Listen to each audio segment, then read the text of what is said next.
It's the BumbleKast. I'm your host, Ian Flynn, the Bumble King, and joining me as always is my Bumble co-host, Kyle, JCRB Krause. Always happy to be here, Ian. Okay, I know it's April Fool's, but dude, that scared the hell out of me. That's good. That's always the objective.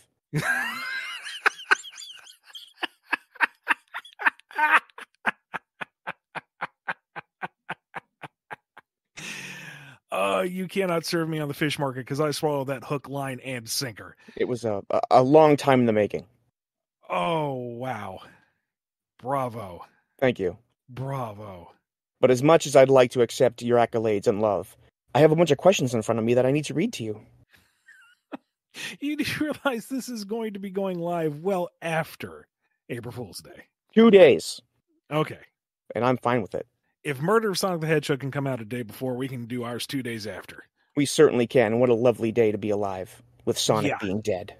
I love how I got multiple messages from people saying, he's dead, you're free. And I'm like, we're never free. I didn't choose the form of my destroyer. We'll never be free. He's eternal. There is no outrunning Sonic, even in death. Even in death. All right.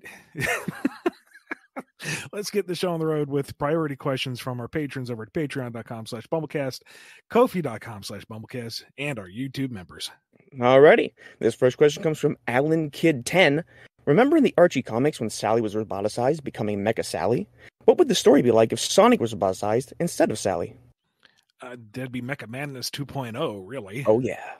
The entire point of Mecha Sally was to, kind of take the heart and the brains of the team and turn it against them. And that's pretty much a riff on the original Mecha Madness. It's what happens if the greatest hero of the team is turned against them. So it would just be a longer version of Mecha Madness, which I don't really think needs to be longer. That was a nice 1, 2, 3 or 2.5 issues. Yeah. Wait, so it was more than just cool robots? Not by much, but really, do you need more than that? No, sir, you don't. All right. Next question comes from Alphamon Oryuken. Does the IDW version of Angel Island stay floating in one place, or is it always floating across the world like it did in Archie? For it to make sense, it should be floating around, because when it was dropped out of the sky in Sonic 3 and Knuckles, it landed just out in the middle of nowhere. But when it dropped out of the sky of Sonic Adventure, it hit land. It landed in Mystic Ruins. Yeah. So for that to make sense, it's got to move around. It probably needs some kind of warning system. Knuckles just standing on the edge. Look out! Look out! Here I come again! You gotta check my weather app. Make sure Angel Island won't fall on me today. Forecast for tomorrow is sunny with a chance of falling islands. Possible death. All right. Our next question comes from Andrew D. It's rap battle time. Gruntilda Winky Bunyan versus Witchcart. Who wins? Gruntilda by a mile. Oh, yeah. No argument. Witchcart couldn't keep it going under pressure, and Gruntilda it's her whole shtick. Yeah, no, Gruntilda by a country mile. Does it by choice. Yeah, nah. Easy, Gruntilda. The OG. All right. Our next question comes from Ann Tails. Hey, Ian, how do I make cats like me? Seriously, every time I go to my in-laws' place, their cat either ignores me or hisses at me. Thanks. There is a very real possibility that you can't win this one particular cat over, because once a cat decides that they don't like you, that's about it. Cats can be jerks. That's all there is to it. Such jerks. What you can do, though, is not engage, because one of the things about cats is that they are very independent, and being too engaging might come across as confrontational. If you are relaxed and within their environment, then they become generally more relaxed about you being in that environment. Try not to make direct eye contact, because that can be a form of aggression. Not the same as dogs, but they can take it as some kind of stare down. And if you do notice that they're looking at you, kind of look back at them, give them a slow blink, which is cat language for, we're cool, I trust you, I can let my guard down. And then look away. If the cat in question does the same to you, like you catch it noticing you, or you notice that it is looking at you and it kind of blinks and then looks away, congratulations, that is one step forward. Also food. Give them food. give them treats, give them lots of snacky things, and that might slowly win them over. Man, they love it when you play hard to get. Oh, yeah, pretty much. Most tsundere of animals. Wonderful. All right. Our next question comes from Osjam. The world of My Hero Academia has always fascinated me with how quirks are realized, as it's even possible for the details of a person's quirk to be changed, as it's quite common for people to discover new things about their powers. So, for the characters of Sonic, what new discoveries of their powers would you create for them? If it is hard to answer, then which already made quirks from My Hero Academia would you apply to Sonic characters? As always, go beyond Sonic Speed plus Ultra Sonic. I would argue that we already have seen a fair bit of growth, and that's applying a bit of narrative logic to the alterations of gameplay over time. But you look at Sonic 1, he's got a spin jump, and he's got the spin dash of just rolling with momentum. Sonic 2, he's learned how to charge up that spin dash on the spot. Sonic CD, he learns how to spin up his own feet so he runs faster. We get drop dash in Mania. We've got homing attack, a way to make that spin jump target individual targets. We get to the boost era, and he's learned basically to combine spin dash and figure eight into just goes fast, you know? So I would argue that we have seen that arc in Sonic, more or less. Whether it was intended as that arc or not, probably not, but it makes enough sense that he's done so. Yeah. You know, Knuckles had his little 1-2 mix-up punch in Sonic 3 and Knuckles, and now he learned to dig. He learned to dig. He has his own fiery Shoryuken. The guy has grown. Tails went from just flying to doggy paddle to being your own little personal underwater little propeller scooter, whatever those things are called. In Sonic 4, Amy went from help me, to I'm going to smash it with a hammer. So I would say everybody's had a little bit of growth, at least within the principal cast. Hammer is a good quirk. Next question comes from Axis. One thing I actually liked a lot about Sonic Chronicles was the combo attacks, where 2 or more characters team up for a special attack. Unfortunately, Blaze didn't appear in Chronicles, but if she was in the game, what do you think her combo attacks with the other characters would look like? Please at least include one for Sonic, Shadow, and Amy in your answer. Ooh, so many delightful things. And yes, that's about like the one thing Sonic Chronicles got right without question. Input, your mileage may vary, but the idea of these characters coming together and kicking all sorts of ass in new and inventive ways, that's good stuff. So, I don't know, you could maybe have Blaze enter into her axle spin to supercharge Fling Sonic in his spin dash, or just the two of them kind of repeatedly pummeling some poor schmuck with their respective spinning attacks. Blaze can control her fire, so maybe she just adds an extra bit of fiery oomph to the spin dash. She would make sure Sonic doesn't burn, but whatever he hits is going to be flambéed. For Shadow, absolutely terrifying aspect of chaos controlling someone into stasis and then just setting them on fire. Oh, God. You can't move. You're just going to burn there and you're going to know it. Fireballs on top of a flurry of chaos spears. It's not really much for finesse, but it's effective. And as boring as it is of Blaze just puts fire on somebody's attack, Amy with a giant flaming hammer is just metal as hell, dude. Yeah. You can't really improve upon that. Although you could also maybe have Blaze in her fiery axle spin and Amy spinning with her hammer, and they just kind of go in Beyblade style and just spin smash everything on the opposing side. Just lay Omega on fire and have him charge forward. Firepower accented with greater fire. I approve. Cream wasn't playable, right? The countryside, burninating the peasants. Sorry, what'd you say? Cream was a playable character, right? Yeah, she was primarily the party healer and buffer. All right, combine them, Sonic Man. Let's see. I mean, Flaming Chow attack again, not very inventive, but come on. But the obvious, yeah. Yeah, I mean, call it fondue because it's very hot cheese. I'm not apologizing for that one. Never apologize. maybe call something like warming light, and everyone gets like a little bit of a warming flame applied to them so that it has perpetual health over time. They can get a flame shield, Flame shield, yeah, right there, obvious. just like in the video game. All right. So, our next question comes from Batman69 LOL.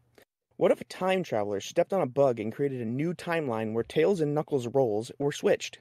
Where Knuckles is the last of his kind and Sonic's best friend / rival, and Tails is the genius outcast who happened to be the chosen one of the thriving and definitely not extinct Fox people. Who must guard the Master Emerald? How would the story of the classic and early modern Sonic games change? Honestly, probably not too much. Sonic 2 doesn't have Sonic rescuing inspiring Tails. You might think that Knuckles is the bad guy beating up onto would-be bullies and misunderstanding the situation, He had prompting Knuckles to chase him throughout Sonic 2, giving you a secondary campaign, and then, oh, wait, Eggman is the general bad guy. Let's take him out together. Left to his own devices with nothing but time on his hands, I can imagine Tails has built up Angel Island to a rustic degree for some creature comforts, very rudimentary protective measures around the Master Emerald and the Death Egg lands, and oh my goodness, look at this tech. This is amazing. And here's this genius, kindly old man who's telling me all about all these cool robots. And oh, look, he's treating all the little animals to their own personal battle mechs. How cool is that? Oh, sweet. And, sure, of course I'll help him against these two, ruffians who are bashing and destroying all of this lovely machinery. Oh, wait, the vile and inevitable betrayal. I've been had. The trio go off to kick Eggman's teeth in, and we're back to where we started. Full circle. Now, how do you reconcile that with, the slaughter of the Chow and Tikal and all that? I don't know, but you were asking about classic Sonic, and that was a modern Sonic idea. Loopholes, baby. Loopholes. All right. This next question comes from Ben R. It's existentialism time. Existentialism. Styx returns to insert name of Sonic's world here, and recounts her zany multiverse adventures with a certain sailor-mouthed superhero ninja to Sonic and Company. But in the process, she accidentally spills the beans that they're all just fictional characters in a multimedia franchise spanning across games, comics, and various other media. Assuming they don't write her off as being high on cactus juice, how would each member of the main cast react to learning about this devastating news? Include IDW characters like Surge and Kit. Don't ask why they were listening. They're listening because they're jerks and they don't respect anybody's personal privacy. I mean, I do. I cling to it. What very little I have left. And you never should have entered this world. Again, chose the form of my own destroyer. Number one, it's Earth. That it's been settled. It's Earth. It is a variant of Earth. So there's that. Sonic, I imagine, would be kind of momentarily perturbed and then not care. He doesn't really think much of what others think of him, and he's not one to follow a predestined course. So if he were told there are other people on a higher level of reality literally deciding your every movement, he would just try to defy that. Now, granted, that's how I am writing him in this very moment, so to speak, but it would be just in his nature to live his own life, whether it is dictated by someone or not. And probably wouldn't spend too much thought on it. Knuckles, likewise, wouldn't particularly care. As long as he lives the life as he perceives he's living it, he's good. If anybody is restricting him, well, then he's going to pummel him. He does not really get the idea that that's literally impossible for him to do, but he would still challenge his fate. Amy and Tails, though, I feel like they would be more hung up on it, that they would dwell on the existential aspect of it and do a lot of soul searching and kind of almost implode to the enormity of this idea, because they would be able to actually conceive it and appreciate it for what it is. But I think they're strong enough in character that they would come around to the other side going, well, we've lived our lives this far without this knowledge and done as much good and lived in such comfort. We might as well continue and, hope for the best, because it's out of our hands. So we will just do what we can with what we have. That's a good one. Surgeon Kit would absolutely implode under that weight, because not only does Surge grapple with the idea that she was constructed just to fit somebody's meme-tastic understanding of their universe, but it's even more meta than that, that somebody else constructed that scenario, invented her very existence just for this plot point. And once she got over that, she would rail against it. She would do her absolute damnedest to find a way to cross the divide, to find some way into our level of reality, just to kick my ass. Rage against the heavens. Exactly. And Kit would follow, because that's what he's designed to do. Because he has to. What about Shadow? I think Shadow is so used to the idea of being someone else's creation and someone else's pawn in a grander scheme. It would be like, it's a Tuesday. What do you want? Nothing's real anyway. Well, oops, all nihilism. All right. Our next question comes from Butter Noodles. In both Sonic Riders Zero Gravity and Sonic Advance 3, there are 2 moons. While this is likely not planned or even inspired by these obscure background details of 2 spin-off games, would it be a stretch to connect these second moons with the end? Could this ever be brought up as an actual plot point? I had to look this up, because I'm like, wait, really? And yeah, there they are. They're not related to the end. I will say that definitively. The end was sealed within Titan Supreme, and that was sealed within cyberspace. It was locked away, doubly so, not the end. Sonic Advance 3, you could maybe hand wave it as timey-wimey, wibbly-wobbly stuff, because the whole game centers around reality being broken into pocket dimensions. So you can say that's kind of some weird subspace distortion. Or just say, like, one of the larger of the 2 spheres is a really dramatically inspired moon, and the smaller one is the sun in the background. Because you can see the sun and the moon at the same time, sometimes. Maybe you could call it that. Well, you see what it is. Yeah. One of the moons is just turned just enough so you can't see it. I mean, maybe. And like the hole in the regular moon. It's just turned and the light's refracted around it. Yeah, why not? As for Zero Gravity, that was almost eerie seeing that one. It's like, what? I wonder if it's a graphical glitch with the skybox, honestly. But yeah, I'm not even going to try to put a narrative answer on that. I think that one's just a oopsie. We can't take it out. We already shipped. Unless this is the real explanation of why we keep seeing a full moon instead of the broken moon, is that there's really 2 moons, and we've just been seeing the unbroken one this entire time. It was 2 moons the whole time. I don't know if that's worth pursuing or not. Something to think about. Put a pin in it. Yeah, that's right. 2 moon theory, baby. All right. I think it's time we take a break. Yeah, we got one more. Oh, do we? Oh my gosh. Oh, I'm gonna get fired after this. Well, then to end this segment off, we have a question from Chaos Sonic 1. Blaze meets Sunset Shimmer from My Little Pony before her redemption. How does it go? I honestly don't know. I tried looking up Sunset Shimmer, which is really hard to say without practice. Sally sells seashells by the seashore, you know. And I don't know, she just seems like kind of a self-serving jerk. Not really that much of a threat or an interesting engagement overall. I know I'm missing nuance to it. Those who are fans of My Little Pony will be much more invested in the character and understand this interaction better, but I can't really see it being much. I mean, there was a whole thing about stealing a crown and interdimensional hoo-ha, so maybe Sunset would get a tip about the soul emeralds and want that for herself. Think that maybe she can have them and become a real princess, perhaps, but she doesn't have any particular powers that I could immediately find, so Blaze would stomp her like a bug, and that would be that. Okay. You know more about it than me.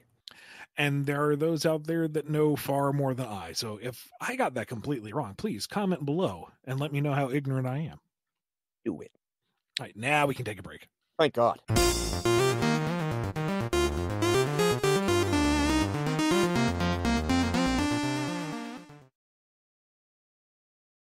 And just like that, we're back. So, this next question comes from Cece. This has been a burning question for so long. Would Antoine like ratatouille? It's a pretty low-hanging fruit since he's French and he's a passionate cook. But this is very important to me. I think it depends on which Antoine we're talking about. If we're talking like post-reboot Antoine, he would be thinking it is a fun film for the children. Yes, you're cooking the food, there is a rat who plays with the hair, it is funny. It also teaches them that anyone can cook and what it takes to be a good cook. So it is a good film, which is a good message. If we're talking Sad AM Antoine, he is terrified because not only is it somebody trying to usurp someone to cook better, and his inferiority complex would have him on edge, but he has a toupee, man. That's not real hair. What if some rat were to crawl into his head and like start yanking it off and exposing his baldness? No. Nightmare scenario. Horrible movie for children. Don't show it to anyone. Well, if you're going to usurp someone, might as well cook. All right. Our next question comes from Damien That Hedge. Ian, you mentioned that when you write comics, you hear Roger's voice for Sonic's dialogue. What voice do you hear when you write for classic Sonic? The idea of a higher-pitched Roger is kind of funny to me. I don't know if I have anyone's particular voice in mind. It's a little bit of Jaleel White, more his delivery than his voice, maybe. A little bit of Roger as he is now. We don't really have a voice for classic Sonic, so it's not. We don't have a current voice for classic Sonic. Let me specify that. So it's hard to say like one definitive voice. It's just how I think Sonic should sound. All right. It's Urkel though. Now, so next question comes from Dev. I don't know if you guys have seen a fan-made game, Project 06, a sort of remake of Sonic 06, with less bugs and Silver and Shadow gameplay looking amazing in it. My question is, what are the chances we could get a proper remake of Sonic 06 with gameplay looking like Project 06? I would love playing it on my home console again. I know of it. I haven't followed it because I steer away from fan projects. My understanding of it is it's more or less kind of remaster of the core game. So I would imagine it's pretty true to the source material. But again, any kind of fan idea in there, I want to make sure that I've got plausible deniability about it. So right. I mean, more power to him for sticking with it. I do not foresee an official version ever being a thing because it was not well received critically. I don't believe it sold particularly well. And what would the marketing campaign be for it? Here's Sonic 06 again. This time it doesn't suck. How do you spin that, man? I don't know. That doesn't feel too far off from what they might do. I mean, maybe. Just roll with it hard. I just don't know if it's worth revisiting because it's a big game. Even unfinished, it is a big game with lots of stuff to it. Yeah. And to make it really jive with what Sonic is now, it would need like a whole visual overhaul. You'd basically be making a new game at that point. And if you're going to make a new game, just make a new game. Make something new, yeah. So I don't know. I could be completely wrong too. Like I don't know what the higher ups have planned in the super long term. And what I do know is subject to change. I don't have that kind of decision-making authority. Yeah. Wait, what? But you run the Sonic. I do not run the Sonic. The Sonic runs me. What? Did Twitter lie to me? All day, every day, buddy. Oh, jeez. Oh, it's going to take a while to get used to. Unless you're following my Twitter, and then I tell nothing but truth. Believe only me. Drink the Kool-Aid. Oh, the Bumble Kool-Aid. Yes, sir. All right. Our next question comes from Domino. If you had to write a storybook game set in a Wild West setting, what roles would the Sonic cast fill, and what would the general plot be? Would everyone use quirk guns like Fang? That might be a fun workaround. That would actually probably work pretty well because Sonic fills the role of the hero sheriff who just happens to roll into town, literally, to clean it up from the corruption by giant railroad magnate CEO Eggman. Tails can be the cowardly deputy who falls in line with Sonic, inspired by his heroism. Amy is the tough as nails town lead or mayor? Yeah, mayor. Yeah, all right. Who's been trying to keep the town afloat, except Eggman's bought everything out. Knuckles is the gruff but understanding bartender who hops the bar to act as his own bouncer if need be. Shadow, he kind of lends himself to being the bad in this good, bad, and ugly scenario. Yeah. The black hat cowboy. Yeah. Why is he working for Eggman? I don't know. I mean, this is a storybook game. Maybe we can get away with him being a outright villain just this once. Yeah. I don't know about him Sonic being a sheriff necessarily, because if he's wandering in, he probably wouldn't be a sheriff already. True. But I mean, just like the White House, the Lone Ranger. Yeah, the Lone Ranger. Yeah, okay, yeah, that works.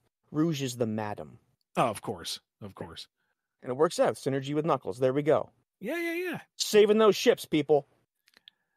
You can sigh. I know you want to. Next question. Well, the Chaotix. Lay it on me. They're the posse. They're the goofballs who try to run things, but they know that you don't question Dr. Eggman. They're the yes men cops until Sonic comes in and it's like, oh, wait, no, we should actually do our jobs. So Eggman, he really needs that land. Yeah. He's going to build a railroad. It's going to save Once he finds that deed and it strikes midnight, the entire town will belong to him. Yeah. It's built on gold. Oil and gold. Both kinds of gold.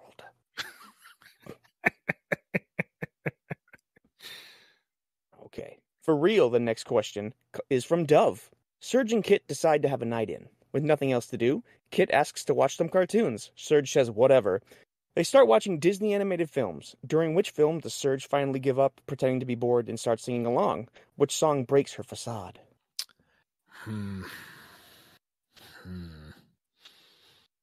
Maybe Aladdin. It's a story of an underdog who gets access to unlimited power and starts living big on it. The whole business about taking responsibility for your actions and being accountable doesn't really sit well with her, but when he's running through a palace, skating across that marble floor on a diamond and stabbing a snake, she's like, yeah, I'm into it. But which one breaks her facade? I think that one. Like Little Mermaid, she's making cracks the entire time about, finally Ariel shut up and Triton, blow up that stuff. Go for it. She's rooting for Ursula the entire time. Excellent. Beauty and the Beast, she's like rooting for Gaston, not because she likes him, but because she just wants him to turn Beast into a pelt and burn the castle down. She's just rolling her eyes through the whole thing. Tail, as old as time, has her retching, dry heaving start to finish. Aladdin, she gets one over. Nice. That's one of the good ones. Alrighty. The next question comes from Elusive Esper, or ESPer, one of the two. In the January 16th BumbleKast, you mentioned that Eggman's relationship with Sage grew as an extension of his egotistical nature, and is supposed to be off-kilter since the attachment built on all the wrong reasons. I like this premise a lot, especially since I feel it's rather well in line with the game and IDW Eggman's lost soul status as a mad scientist, who is so consumed by his ego that he simply hasn't realized that that's not the best way to live life, or that he's wrong. However, I can't say it felt like that in the game. I think most people feel like Eggman genuinely respects and cares for Sage as an individual, rather than a relationship built on his ego. His fondness seems genuine. If he is articulating legitimate emotions of love and care, isn't that ultimately growth beyond that, finally putting needs and wants of others first? First, Frontiers didn't get a chance to explore the relationship at all. Most of the development is on the back end, unless you farm for the Eggman logs first thing, because Izuka-san and Kishimoto-san didn't want it to be in the forefront. They wanted it to be a secret and a slow burn until the very end, and then the game's done. So Eggman doesn't really even acknowledge Sage as his daughter until she's flying off to space to fight the end. He's kind of coming around to it through the Eggman logs, but it's a very slow process, and there is no time to explore it there. On the other aspect of it is he does care for her. He does see her as his daughter, and he does legitimately have feelings for her, but that is born from a very egotistical place. Like, it's his daughter, his creation. the summation of his genius. And yes, he, loves and cares for her, but it's because she's his creation. She belongs to him. She is an extension of his hubris, his ego, his genius. So while the emotion is not inherently flawed, it comes from a flawed place. You can't have wholesome things when Eggman's around. It's just the rule. I mean, it's certainly wholesome within the context of just the two of them, but in the context of anything else... In the context of reality. Like, they have a wonderful bonding time on a father-daughter day out as they completely plunder a village and subjugate all the inhabitants. Right? They've come closer, and they really care for each other, and not so much everyone they've just crushed under their heels. Hey, she wanted a town. He got it for her. Exactly. Yeah. Here you are, Sage. The keys to a shiny new Australia. It's the best one. All right. Next question comes from Exadil. Here's a Sonic Boom episode for you to write off the cuff. Knuckles becomes Enerjack. Hijinks ensue. Go. So somehow Knuckles stumbles upon the Chaos Crystals or whatever MacGuffin we're going to use.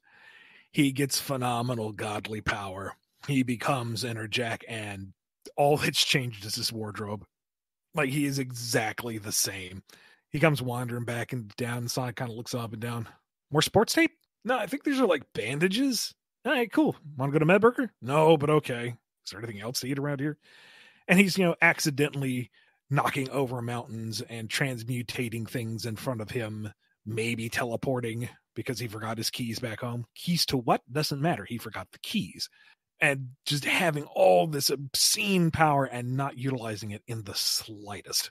And everyone's kind of like, is Knuckles a little different today? He sounds a little different. Maybe he's got a cold. I don't know.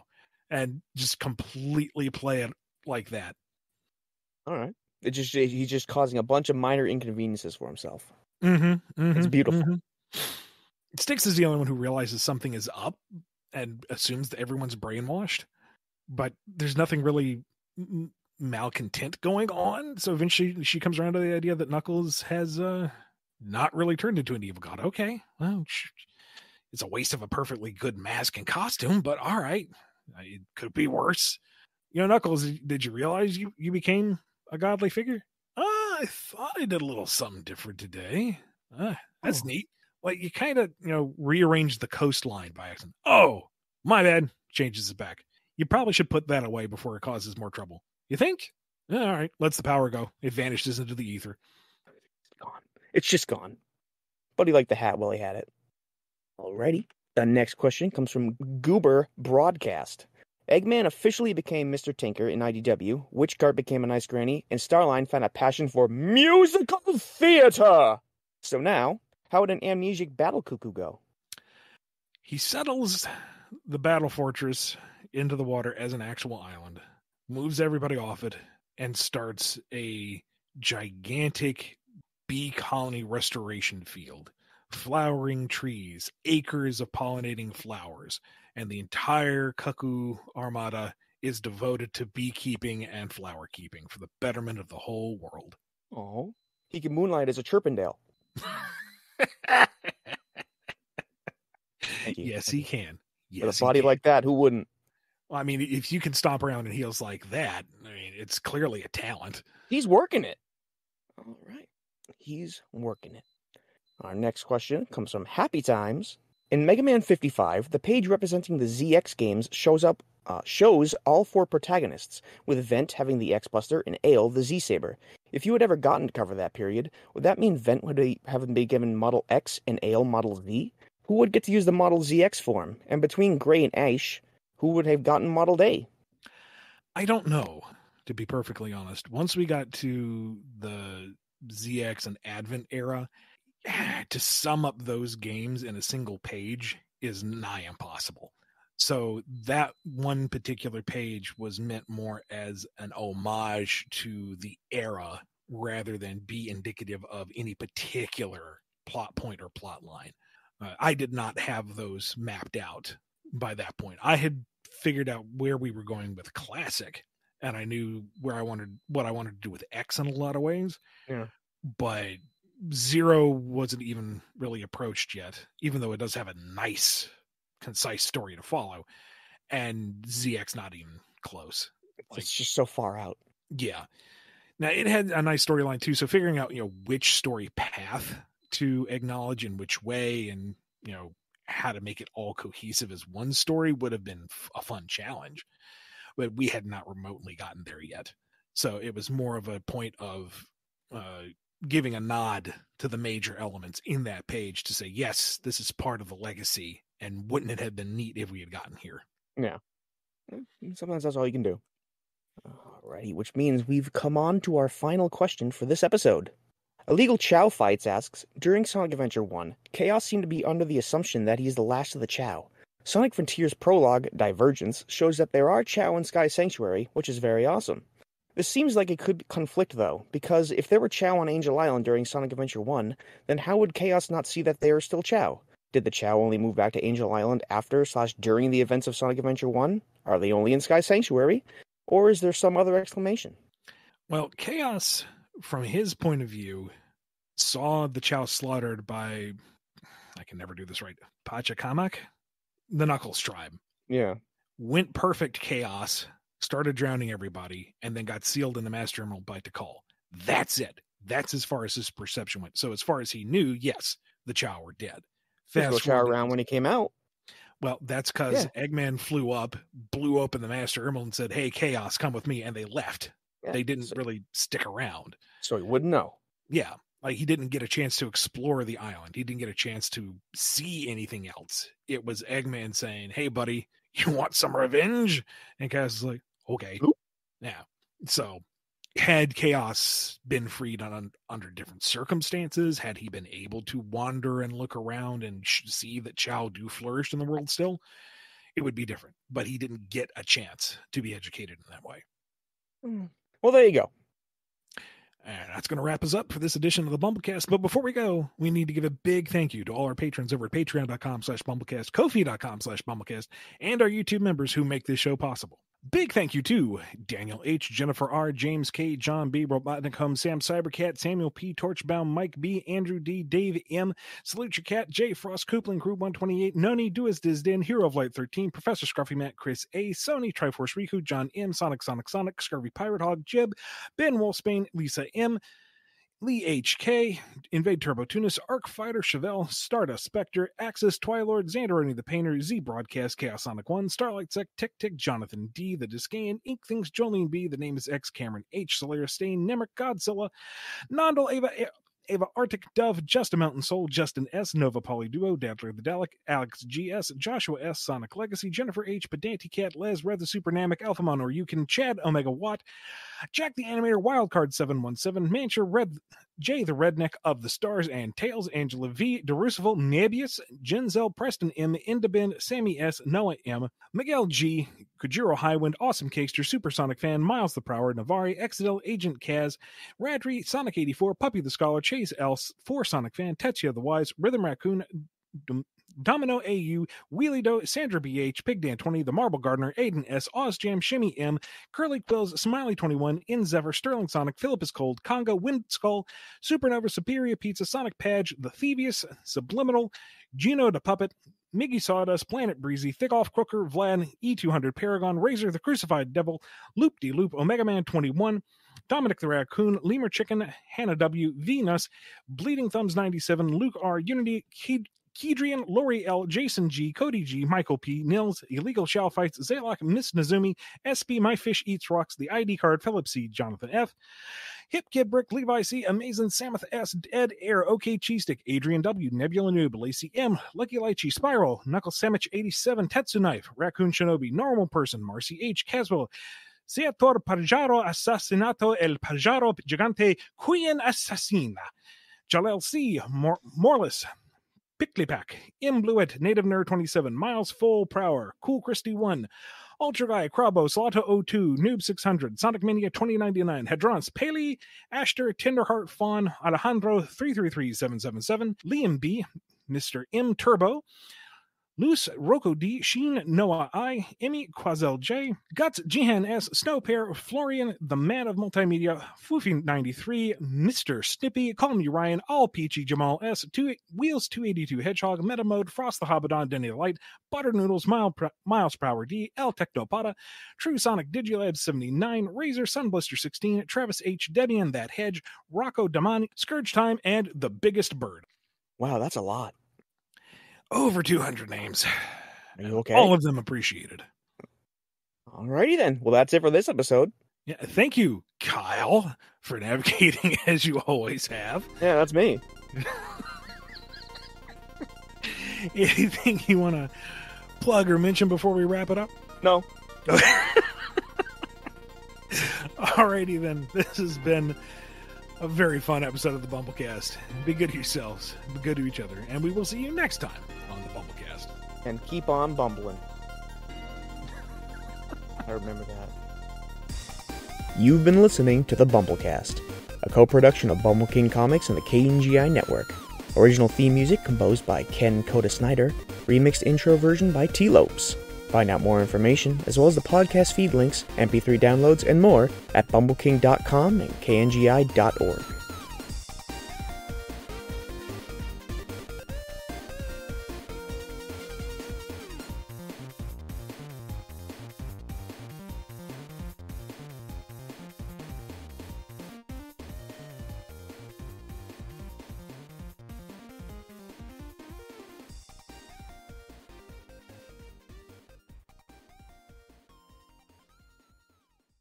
How long have you been waiting in the wings? August.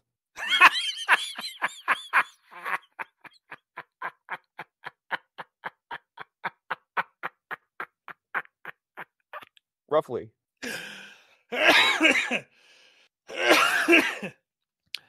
And Kyle knows that I only look at the show notes when we get started. So yeah. He knew that I would be completely blindsided. Listen, exquisitely planned. Oh, expertly. Yeah. Expertly planned and executed. We knew exactly when you wouldn't be looking. Oh my God. This is the best April Fool's Day ever. Thank you. By Thank far. You. You're welcome. By far. Yes, thank you. Marvelously. Excellent job co-hosting the show, by the way. Oh, guess what? I have the other set of questions in front of me. Well, you want to keep rolling? Yeah, why not?